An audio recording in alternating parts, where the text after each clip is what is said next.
अपना काम हमेशा दूसरों के कल्याण को ध्यान में रखकर करें। ऐसे ही कार्य से जनक ने सिद्धि प्राप्त की। अन्य लोगों ने भी इस मार्ग का अनुसरण किया है। हे अर्जुन, तीनों लोकों में मेरे पाने के लिए कुछ भी नहीं है और न ही कुछ ऐसा है जो मेरे पास नहीं है। मैं अभिनय करना जारी रखता हूं, लेकिन मैं अपनी किसी जरूरत से प्रेरित नहीं हूं।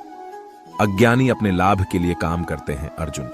दुनिया के कल्याण के लिए बुद्धिमान कार्य स्वयं के लिए विचार किए बिना दूसरे के धर्म में सफल होने की तुलना में अपने धर्म में प्रयास करना बेहतर है।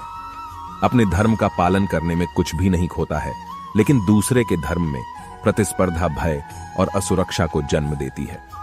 इंद्रियां शरीर से ऊंची हैं, मन इंद्रियों से ऊंचा है। मन के ऊपर बुद्धि है और बुद्धि के ऊपर आत्मा है।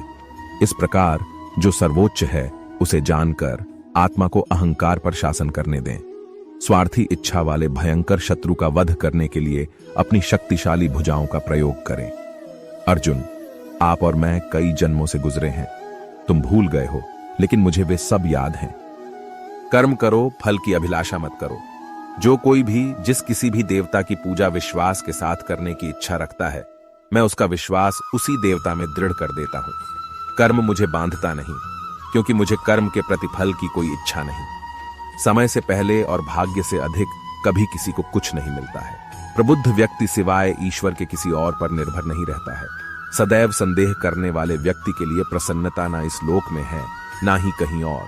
तुम्हारा क्या गया जो तुम रोते हो? तुम क्या लाए थे जो तुमने खो दिया? तुमने क्या पैदा किया था जो नष्ट हो गया? तुमने जो लिया यहीं से लिया, जो दिया यहीं पर दिया। जो आज तुम्हारा है कल किसी और का होगा, क्योंकि परिवर्तन ही संसार का नियम है। केवल भाग्यशाली योद्धा ही ऐसा युद्ध लड़ने का अवसर पाते हैं जो स्वर्ग के द्वार के समान है। मनुष्य को जीवन की चुनौतियों से भागना नहीं चाहिए और न ही भाग्य और ईश्वर की इच्छा जैसे बहानों का प्रयोग करना चाहिए। ज्ञानी व्यक्ति ज्ञान और कर्म को एक रूप में देखता है, वही सही मायने में देखता है। जो होने वाला है वो होकर ही रहता है और जो नहीं होने वाला वह कभी नहीं होता। ऐसा निश्चय जिनकी बुद्धि में होता है, उन्हें चिंता कभी नहीं सताती है। मेरा सच्चा अस्तित्व अजन्मा और परिवर्तनहीन है। मैं हर प्राणी में वास करने वाला यहोवा हूं। मैं अपनी माया के बल से अपने को एक सीमित रूप में प्रकट करता हूं।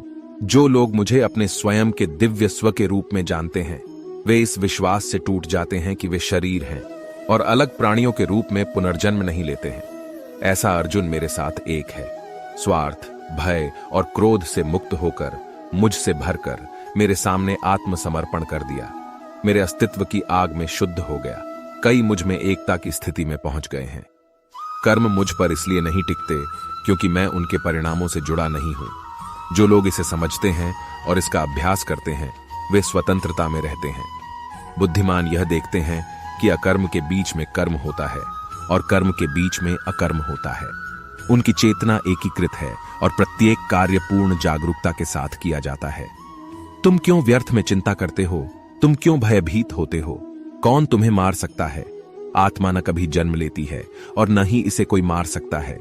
ये ही जीवन का अंतिम सत्य है।